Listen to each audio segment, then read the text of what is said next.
holding the government accountable, and we must continue to compile some of this by saying in the next 4 years, where are we going? I mean, it is not just about rhetorics, it is not just about grammar. It's not even only just about policy. It must be the implementation and enforcement of the law. And if we want to go by what has been happening so far in terms of the fight against corruption, we can't actually, for now, say that we have any good reason to believe that there's going to be any serious fight against corruption. And that was what prompted us to also bring the National Security Advisor. I mean, considering the fact that the corruption is also at the center of insecurity as we have in the country. So we need to hear from the government as represented by the National Security Advisor to tell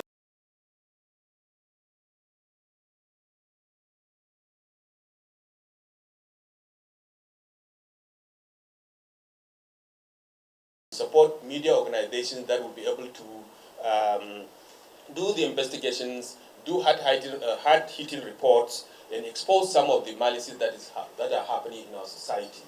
And I think that we support, I believe, about 60 media organizations in the country who are doing all kinds of important work. Second aspect of the approach we take is around support for civil society groups and organizations.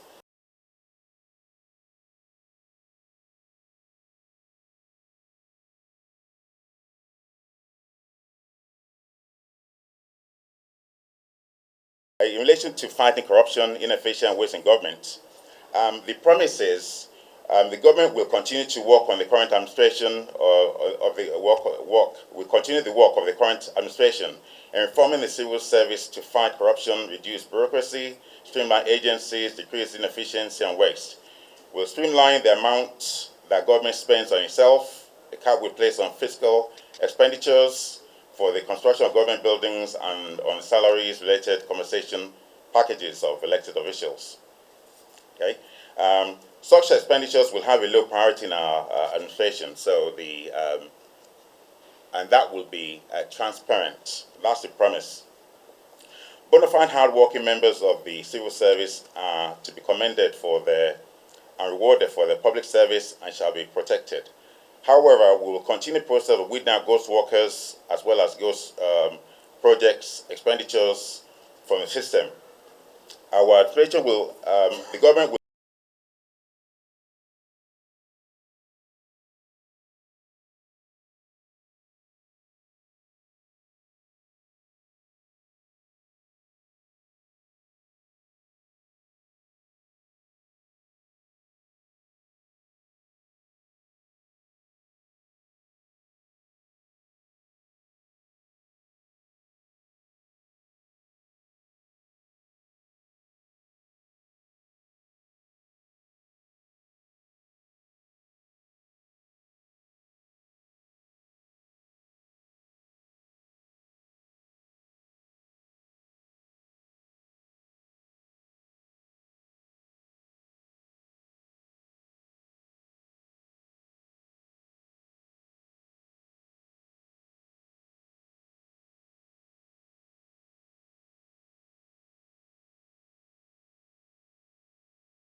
Good afternoon and welcome to today's edition of the Afternoon Show. My name is Isa Nu. And as you know, definitely issues that pertains to education is very, very critical for any society. And in today's program, our discussion will center on the compelling topic of studying abroad. For many Nigerians, they call it Japa in its local parlance. But in recent years, we have witnessed a significant rise in the number of Nigerian students seeking higher education opportunities beyond their homeland's border. This growing trend has sparked curiosity and debate, prompting us to delve into the motivations and factors that drive this pursuit. As we embark on this discussion, it is essential to acknowledge the diverse motivations that prompt Nigerian students to leave their familiar surroundings and embark on educational journeys abroad.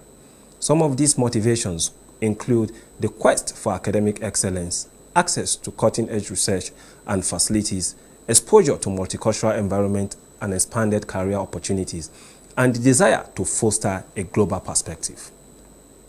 Nigerian student pursuit of academic excellence is deeply ingrained in their cultural ethos, where education is often regarded as the gateway to personal growth, social mobility, and professional success.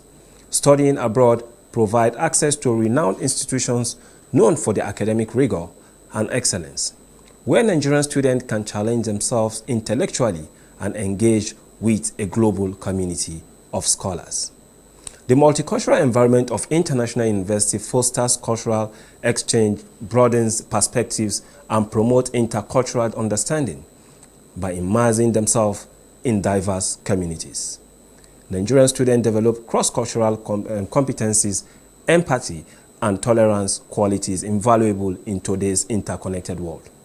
The experiences gained while studying abroad help shape individuals who can bridge cultural divides and contribute positively to Nigerian diverse society. Studying abroad can significantly expand career prospects for Nigerian students. The global job market increasingly values individuals with international exposure, language proficiency, and cross-cultural adaptability by gaining a comprehensive understanding of different industries and networking with professionals from around the world. So today we will be discussing so much on the need, or let me say, the reason why many Nigerians chose to study abroad. And to enlighten us more on this particular topic, we will be discussing with Awa Bashir to tell us more on why she is studying in Cyprus and to enlighten us more on the need to study in Cyprus International University. Our esteemed expert, Awa Bashir, has been, or let me say, she is a first-hand experience studying in Cyprus, and her insights will shed light on the transformative impact on international education and its potential to shape Nigeria's future generations of leaders, innovators, and change makers. Stay tuned while we go on this break, and when we return, we start up with the conversation.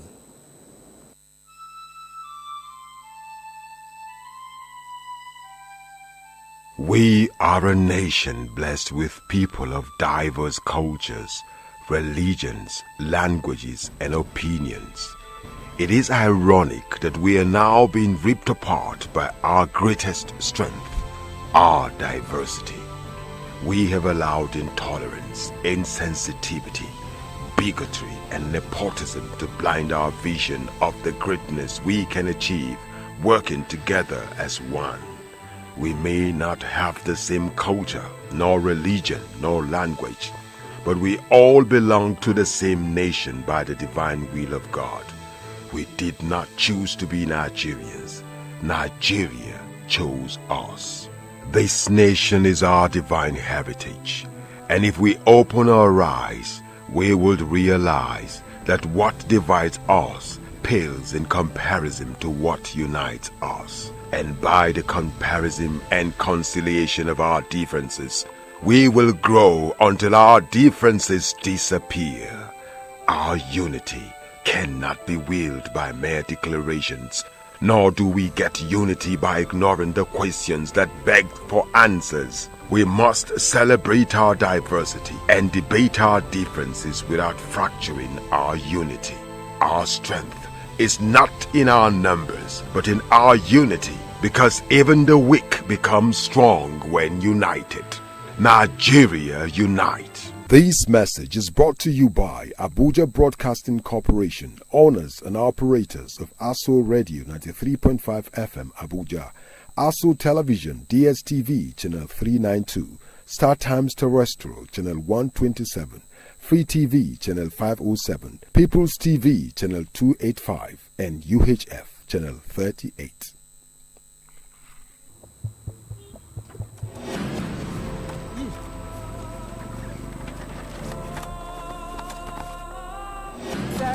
Can you please give us the permission to search you? You can go. Is this a movie? If it happened.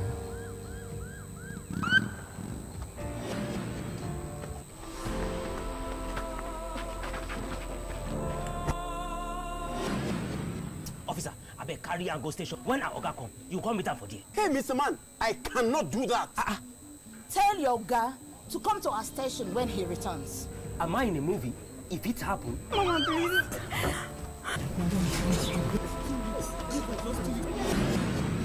Mama, please. Thank God you're here. Do the needful. Mama, please, just 3 weeks now. Madam, why did you invite us to come help chase your tenant now? This is a civil matter now.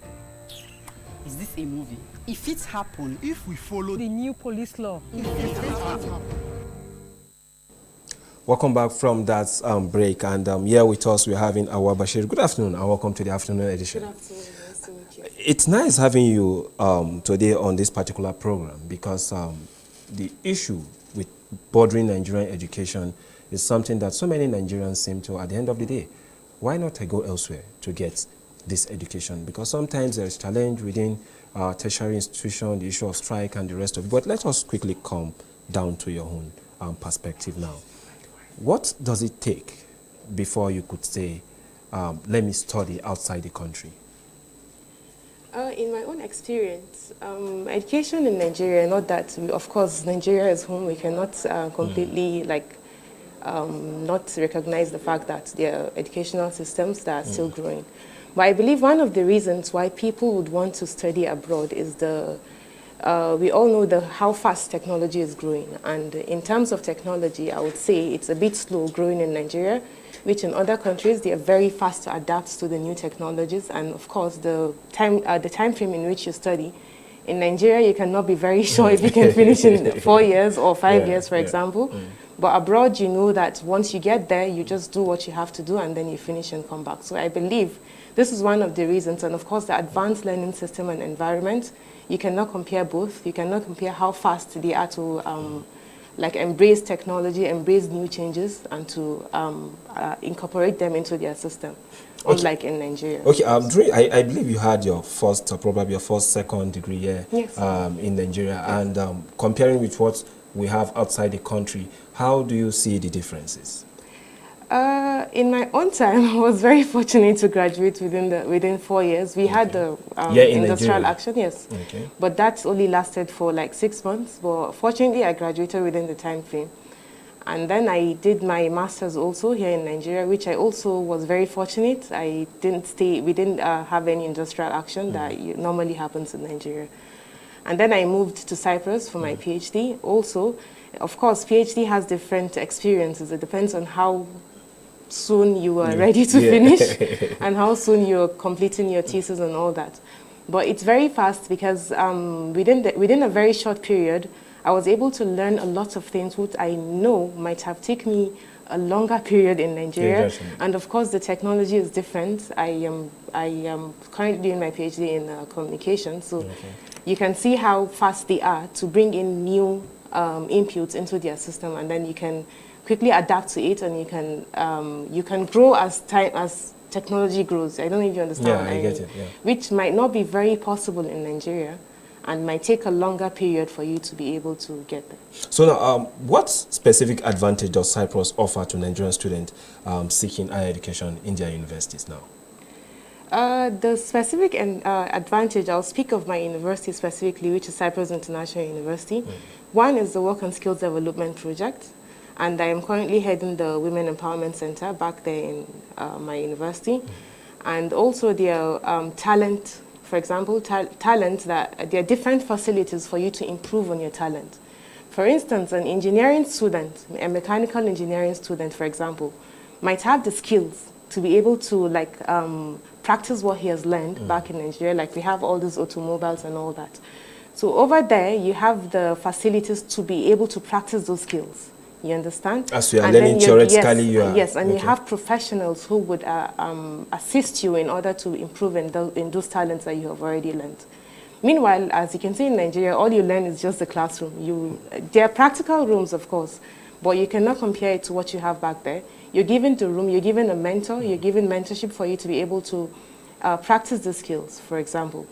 And then maybe you might have different, maybe you're good with the artificial intelligence, for example. There are also aspects there which you can improve on your talent. And of course, the women empowerment also, I believe I would say, it's not about giving women education. There are lots of things that women would need to learn, and that's what I focus on specifically. So I tell them that you need to build on your confidence, you need to embark on other skills that will develop you personally, not just educationally. So the center is there to be able to give you this opportunity and the facilities for you to be able to adapt and to incorporate them into your own personal skills, for example. Okay. And for this work and skills development project, they're like affiliated companies to the university, which a student, maybe during a summer break, like, oh, back there in Cyprus, we have two sessions in 2 semesters in a year, which is the fall and the spring.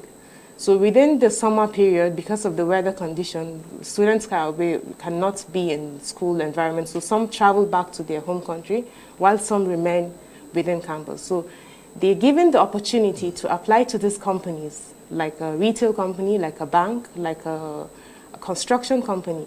If they have a skill there, they can go and practice. It's not an internship, but they can go and practice. And then, for example, if they're doing excellently well, the company might decide, okay, this person has done a practical experience with us, and then we like how he's working, he's good with that, which could be an opportunity for him after his studies to be retained there, to be able to work, which is a very good one.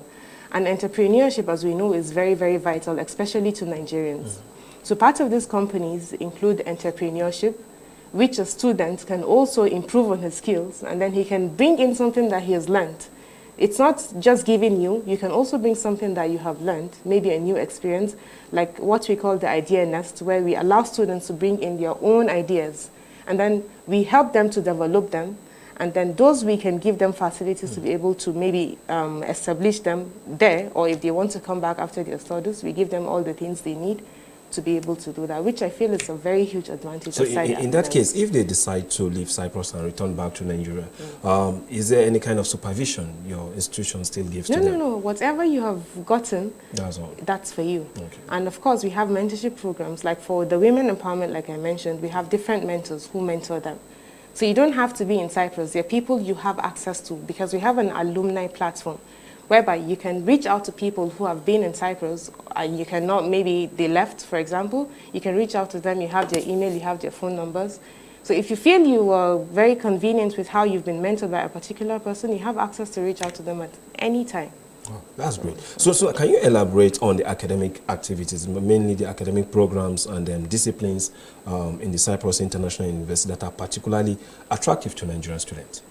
One of which I keep promoting is artificial intelligence, because the world right now has shifted. We are going to get to a point whereby it's going to be all about technology. It's already all about technology. So it's going to get to a point that you need to be in it or you're out, you understand? So the artificial intelligence has been a department in Cyprus International University, but currently we are putting more efforts into it, and then we're inventing more technologies to make it easier for students to learn, and we are also growing and updating our own system as well, so which is one. And then we have programs like nutrition and dietetics, for example, which is also very important, and people are going into that. They are specific, but of course we have different departments, different engineerings, robotics, we have mechanical engineering, artificial intelligence. In communication, we have journalism, advertising, public relations. They're all specific departments, not incorporated in one, like we have over here. In mass communication, you do PR, you do adverts and all that. But there, it's different departments whereby if you're studying PR, for example, that's strictly what you do, and you become an expert in it, you understand? If you're going into psychology, that's strictly what you do, and you become an expert in it. And of course, there are master's program, PhD programs in all these departments. Which we have, and we're currently introducing more to keep up with the flow. You know, every Nigerian parent, whenever their awards are in secondary school, most especially SS2, SS3, they start asking them, what course do you intend to study in university? And the first thing they will say probably maybe is medicine, I want to be a doctor. But I didn't see you mention that. So do we really show interest in that course when we travel to Cyprus? Yeah, medicine, for example, in my own, personally, I would say it's not something you just tell a child to go and do. Yeah. And of course, we have what we call a career counseling. So part of what we do as a university is give student career counseling. Even if you apply for medicine, you have the opportunity, once you get there, you can have a career counseling, or you can go to the psychology faculty to be able to help you discover what you really want to do. You understand? So the career counseling, it's meant to tell them that, it's meant to guide them to know what is their passion and what they should be in, not just jumping into any program. Because medicine is not this has to do with people's lives. So it's not something you just tell a child to go and do, unless if he really has a passion for it. We have medicine there, and it's also, it's a department that has a quota. Even we don't just give it to anyone. You understand? Across the country, across Africa, or across the world completely. Okay. It's something that it has a quota. One, you have to meet the criteria, and secondly, even after meeting the criteria, you cannot just apply anytime. It has a time frame for you to apply, and then it gets there. And then we have, of course, a huge medical center where they can go and do their pre-clinicals over there. Okay, so how does studying in Cyprus International University contribute to the overall personal and then professional development of Nigerian students? Cyprus International University has over 109 countries, so I believe one is the multicultural environment. So as a Nigerian, for me, being in Cyprus, it exposed me to a lot of things, because you're meeting with different cultures, different people, and it helps me in a way that I can go to anywhere. For instance, I can go to anywhere and I quickly adapt to the system, because we've already had that interaction and everything. And the instructors, of course, they're also trained people to understand what are the needs of different kinds of people and their cultural background and all that. Okay, now if you look at what happened between Russia and Ukraine, and you remember that some students were stranded, Nigerian students were stranded in Ukraine, and during the course of the war at the early stage, you discovered that there was issue of racism. Before I go into the issue of security now, what's the racism level in Cyprus? Again, in my experience, I love I wouldn't say that, of course, in every foreign country, even in Nigeria, there's racism, by the way. No. So, of course, there are people who, I know of people who don't like a white-skinned person, for example, I'm just saying. And in everywhere, there is issue of racism. And of course, there are people who have experienced it. But in my own experience, throughout my stay there, I wouldn't say I've experienced, even if I have, maybe I might have just ignored it, or maybe didn't take it seriously, because there has to be, if someone is not interrupting in your personal life or causing any harm to you, then I think it's something you could just say, pass by through like that. Okay, in terms of security now, how secure is Cyprus? And I remember in the past people do complain, Northern Cyprus, something like that, I don't know. I didn't do much investigation in terms of that particular aspect. But how secure is studying in Cyprus is? Again, in my experience, Cyprus is How one long have of you been there, first and foremost? For over 5 years now. Have you been attacked, any issue of security and the rest? I don't think there is, I don't believe there's any insecurity in Cyprus. That is my own experience, because I've left my house a couple of times unlocked, and then I can come back and meet it perfectly intact. But there are one or two security issues, and it happens everywhere around the world. It's not just about Cyprus or Nigeria or anywhere. There are insecurities everywhere. But it's, for me, Cyprus is so secure that the issue of even theft is foreign to the main citizens there. And it's not something I've experienced in person, and I don't think I've had anyone close to me who have experienced anything about security. But there are issues between people that you can have, maybe a fight or something, which might be regarded as an insecurity, and everybody has a story to tell, and everybody has his experience. So in my own experience, I wouldn't say there's insecurity in Cyprus. So in your opinion, what set up Cyprus apart from other popular study destinations like the UK, the US, Canada, and the rest? One is the multicultural environment, but you cannot compare Cyprus to the UK and the US, because those are very big countries. Okay. And one is the multicultural environment, like I said, and for our university, for example, a majority of them are coming from Africa, so it gives room for you to meet different kinds of people And of course, there are other Asian countries and all that. So one of the other things that also make it stand aside is the fact that there are other opportunities for you aside academics, for you to learn and develop your skills, your talent, or whatever it is you want to put out there to the world. So in terms of the issue that has to do with overpopulation and the rest in the class, do you experience such a thing there during your course of study? Overpopulation? Probably in the class, you get to some classes, so many of them, so many students in one class, just like what we used to face in some of our universities here. No, of course, the classes built based on capacity. Like in a course, for example, you can have, say, AB, A1, for instance. So if A1 is full, you have to, Group A, sorry, not A1. If Group A is full, you need to be moved to a Group 2. You understand? And if the course is even filled up completely, it means you've applied very late. You've got admission very late, which they would ask you to wait till the next intake. So they cannot, from the application process, it cannot be overpopulated. And the classrooms are built based on capacities. And if of course the numbers of students are increasing, the university knows to build more facilities to be able to accommodate all the students. So now, at what point can one start applying to the school? As soon as it opens, the system shows you that you can... When? We have January to December. What particular month? For the fall semester, for example, which is meant to start in September, right now the application is open until end of August. And then for the spring semester, it opens from November to December, so you can apply between December and January because the spring starts in February. Okay, so now moving forward now, could you share some success stories of Nigerian students who have studied in Cyprus and subsequently made positive impact in their field? The recent one we just had is there is a 14-year-old girl, Promise Ayomide, who started Cyprus International University at the age of 14. Was accompanied by her dad because she's a minor. So we sought consent. She started at the age of 14? At the age of 14. So there was a parental consent which her dad accompanied her, and then she started pharmacy, to be precise. And then we have like a joint collaboration with University of Tor Vergata in Italy. So if a student wants, he can go there to complete the remaining years he has after the first 2 years, for instance, which she did. And then she graduated at the age of 19.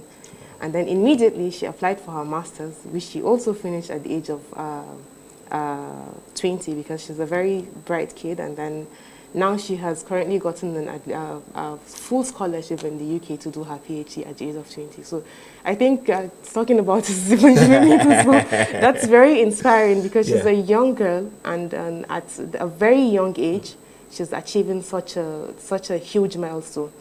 And there are many more like that. Like we have other girls also from the Women Empowerment who started at a very, very, like we have the collaboration with the Afghan students whom we give opportunity to come and study in Cyprus, who started at a very, I would say, like a disturbed situation, and then they're coming up with a very high CGPA, first class and all that. Some of them are graduating now, which is very inspiring. And we have another one, Michael. He's from Nigeria. I don't have. Maybe we can share that later. Okay. He's in the field of engineering, and he has talent. So he uses pen to paint and draw very perfectly without any mistake. So that is a success, and that is something we are very proud of. Okay, that's very good. I can see that you have passion for the Cyprus International University, and I hope many Nigerians that are listening will definitely think of it as their next destination. So we take a very short break, and when we return, we continue with our Bashir, giving us ideas on what it means to study in Cyprus. And for many Nigerians, there's always that need for people that wants to further their study to also take opportunities to study in this university. So we'll take this break, and when we return, we continue with the conversation.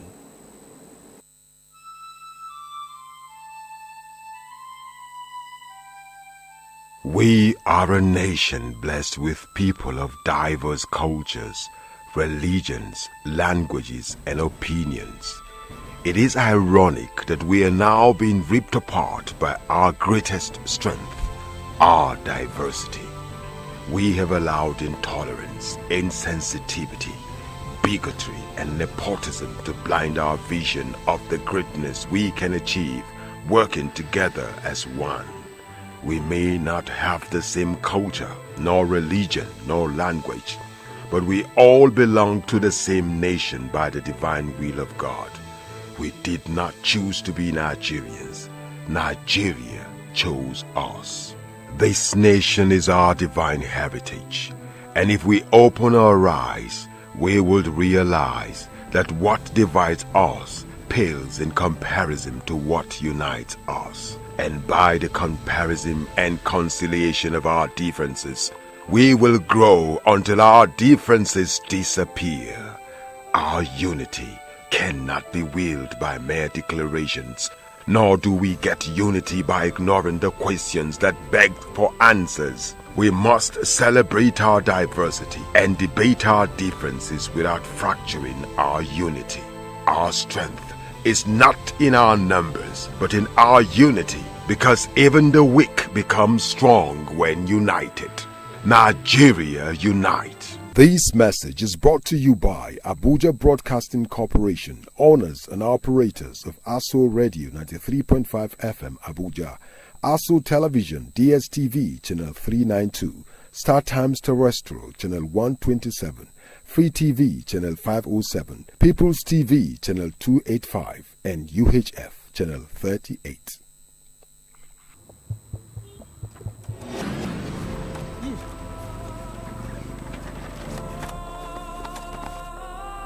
Sir, can you please give us the permission to search you? You can go. Is this a movie? If it happen.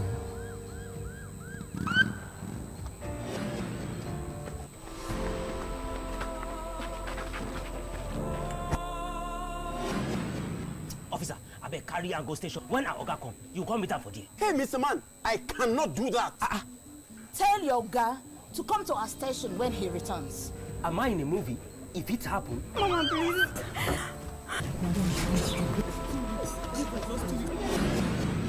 Mama, please. Thank God you're here. Do the needful. Mama, please, just 3 weeks Madam, now. why did you invite us to come help chase your tenant now? This is a civil matter now. Is this a movie? If it happen, If we follow The new police law.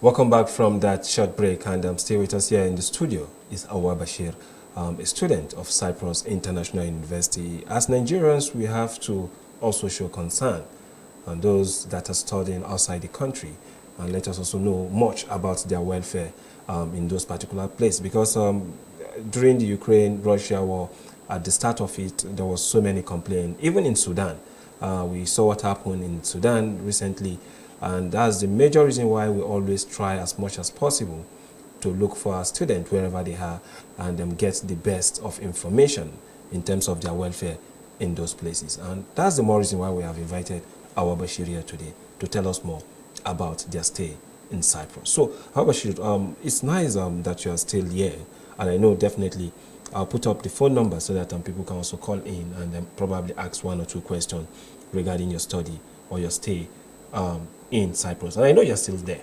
Yeah, probably you are here on a visit also. So now let us continue.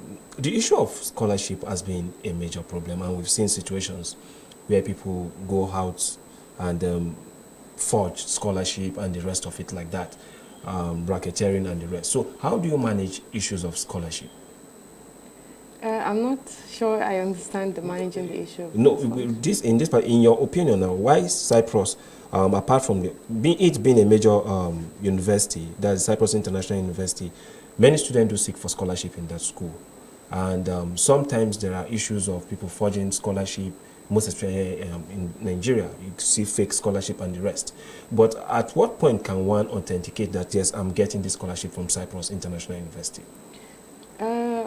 Particularly, first of all, even on the website when you check, for every international student, not just Nigerians, the school offers a student automatic 50% scholarship. Oh. Then that is when, after that, then other things like sibling scholarship, like maybe talent scholarship, like I mentioned earlier, maybe sport, for example, or spouse scholarship, or the women empowerment also, we have room for that. And then I mentioned talent scholarship comes in. So if you feel, for example, an academic scholarship to be precise, because they're very bright people who have graduated from high school in Nigeria with all A's, that's an academic criteria. So the school offers you automatic full 100% scholarship for you to study.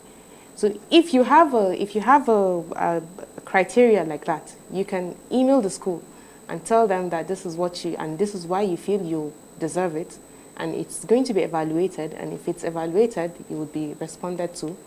And also, there are like Women Empowerment Scholarship, for example. If also you have a skill, for instance, that you would like to, you feel you deserve, and then you need to be incorporated into that kind of program, you can also send an email to the school, and you'll be evaluated based on their own criteria, and then you'll be responded to be given additional scholarship. So I don't think there's any misinformation about that. It's very clear. It's there on the website, and of course, the thing is we need to improve on how we seek information, the right information. Okay, let's get a call from Ruth. Hello? Hello? Hello? Yeah, good afternoon. Yeah, afternoon. Am I on to ASO TV? Yes, you're on to ASO TV. All right. Yeah, please, can you go ahead with your question, please? Okay. I was listening to your program, and I just want to know, what are the documents I need if I want to study in Cyprus? What are the documents I will need to have before I can apply or during application? Okay, thank you so much. I believe you get that. What are the documents she will need before she can apply? It depends on what she's applying for. Is it undergraduate, master's, or PhD? Is it undergraduate, master's, or PhD? Postgraduate, that's master's. Postgraduate. Okay. The one is the transcript, original transcript from the institution, and the certificate, and also the high school WAEC result, and international passport, and every contact details of yourself and your parent. That's all? Yes. Wow, okay. Thank you very much. So it seems you've gotten this one. I can see that. So definitely, the line is still open, 070 30 31 32 17. Or let me say that again, 070 31 32 17. Okay, we'll have another caller on the line. Hello? Hello? Yeah, good afternoon. Good afternoon, sir. Please, I was listening to your program. I want to know, how long does it take to study in Cyprus? Okay, how long it takes to study in Cyprus? Undergraduate, postgraduate, which of them? Yeah, how long does it take to study in Cyprus? I can break that down. Okay. She will respond now. Thank you. For undergraduates, usually if you're applying for a course aside medicine, and medicine, which is 6 years, 3 years on campus and 3 years in the medical school, then pharmacy, which is 5 years, and dentistry, which is 5 years, and also nursing, which is 5 years. Every other program is 4 years. For masters, it also depends if you're applying with a thesis or without thesis. With thesis is 2 years minimum, and then without thesis is 18 months. Which means you take 10 courses and the project. And for PhD, like I mentioned earlier, it depends on how quickly you want to finish. Serious, yeah. But the minimum is 4 years. The minimum for you to graduate is 4 years. Some have graduated within 3.5 years. Those are the students who are very fast. They can finish their courses and then round up their thesis and all that. But the minimum for PhD is 4 years. Because I know in Nigeria, the minimum we have is 3 years too, and minimum of 18 months for our master's degree, yes. And the rest of it. So like in Nigeria, we have also masters with thesis and masters without thesis. Yeah. So now, in this particular case now, when you are trying to get students now, most especially I know those that are in their terminal year in secondary school, what do you think they need to do in order for them to have that faster opportunity to study in Cyprus? What they need to do, first of all, is know what they want to become, and and of course, that is where the career counseling. Sorry, before you continue, let us get this call. Hello, good afternoon. Hello, good afternoon. Good afternoon. Please, your name and where you are calling from. My name is Joy. I'm calling from Kukua. Okay, thank you, Joy, for calling. Please, can you go ahead with your question? So I'm very particular about security. I want to know how secure Cyprus is, and knowing that if I go there, I'm not going to have issues, because I've had a lot of Nigerians that have gone to Sudan, and the issues about security, and then them having to come back again and almost start afresh. So how secure here in Cyprus. Okay, thank you so much. She's going to respond to that. So just before you respond on this particular issue of security, and that was the same fear that I laid earlier on, the issue of Sudan, the issue of Ukraine. You were on a particular point, and I would like you to climax on that before we move on. The security, again, like I mentioned, I'm not talking out of information that I've heard. I'm talking out of experience. Based on my own knowledge, Cyprus is one of the safest places in the world. It is only in Cyprus you can walk, in my experience, Cyprus is one of the places you can walk in the middle of the night without any fear. So if you can do that as a woman, for example, or maybe you can go out and come back, maybe misplace something and then you go back to the place, you find it there, regardless of your gender. That is to show how secure the place is. And of course, in the university, like for Cyprus International University, it's all it has all the CCTV cameras. So whatever even happens, if at all there's anything that's going to happen, it would be quickly detected because there are also securities around that watch over. Are there any special treatment for Nigerians who study in Cyprus or who are studying in Cyprus? The treatment is the same for every international student. Nigerians should be given preferential treatment. Okay, we still have one of the caller calling in. Okay, hello. Hello, good afternoon. Yeah, good afternoon. Please, your name and where you are calling from. Yes, my name is Friday. I'm calling from Abuja. Okay, thank you, Friday. Please, can you go ahead with your question? Yes, my question is getting admission into Cyprus University, how long does the admission take? Okay, for you to get the admission. That's from application and to... the processes as well. Okay, let her respond to that now. For the undergraduate, it takes less than 48 hours. And for postgraduate, because you're submitting... Less than 48 hours? Wow, to get the admission? Yes. That's very fast. 48 hours to be evaluated, and then you get responded to. And then for the postgraduate, because you're using a different transcript from a different university, it takes different stages, like from the international office to the department, to the faculty, to the institute, and back to the international office. And that may take minimum of 5 working days for you to get a response to. Unless if there's any problem and then the school email you back to maybe rectify, maybe the documents might not be enough, so they email you back to send the correct document or send a specific document that it's needed, and then application will be evaluated. Okay, we're talking about the issue that has to do with the special treatment for Nigerians, because we've seen situations where sometimes they say West African students, there are certain qualifications, like the issue of IELTS for secondary school students or those that have, probably there are some universities that needs to have just to EFL and IELTS. Are there those conditions? Because those also serve as barriers for people to study. Yes, we have those conditions, but for Nigeria, the official language is English. And so in high school, yes, automatically when Nigerian is applying, you already have English criteria. Unless if maybe in your O-levels, you have a deficiency there, so you'll be requested to provide such document. Okay, now, how does the multicultural environment in Cyprus foster intercultural understanding and prepare Nigerian students? It's the diversity and the number of countries that is in Cyprus International University. So it's very diverse. Automatically, if you're open enough to be able to expose yourself to different kinds of culture, it's a very huge advantage, I would say, because it helps you to get through a lot of things in life. So it has different students from different cultures, so it's open for you to learn and to expose yourself to new ideas from other people. Okay, now moving forward, are there any collaborations or partnerships between Cyprus and Nigerian educational institutions that facilitate academic exchange and research opportunities? We have a couple of collaborations. One of the biggest one we have is the collaboration with the Lady Mechanic Nigeria. She's based in Lagos and in Abuja as well. We have a collaboration with her to empower women. And what she does is she has been able to teach more than 4,000 girls over since 1994. So we collaborated with her to give these girls also education based on a scholarship program and plan that we agreed upon. So currently that's one of the purposes of our visit to Nigeria, to also have more discussion with her and all that. And then we have a couple of more NGOs, women NGOs for instance, and we have organizations also that we have collaborated with from different states like Kano, Kaduna, Abuja, and the rest. Okay, and are you planning to extend that? Of course, certainly.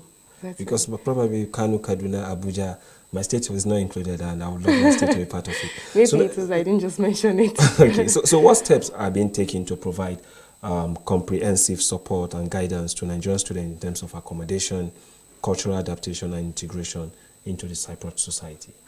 The accommodation, I would speak on that, it's of different plan.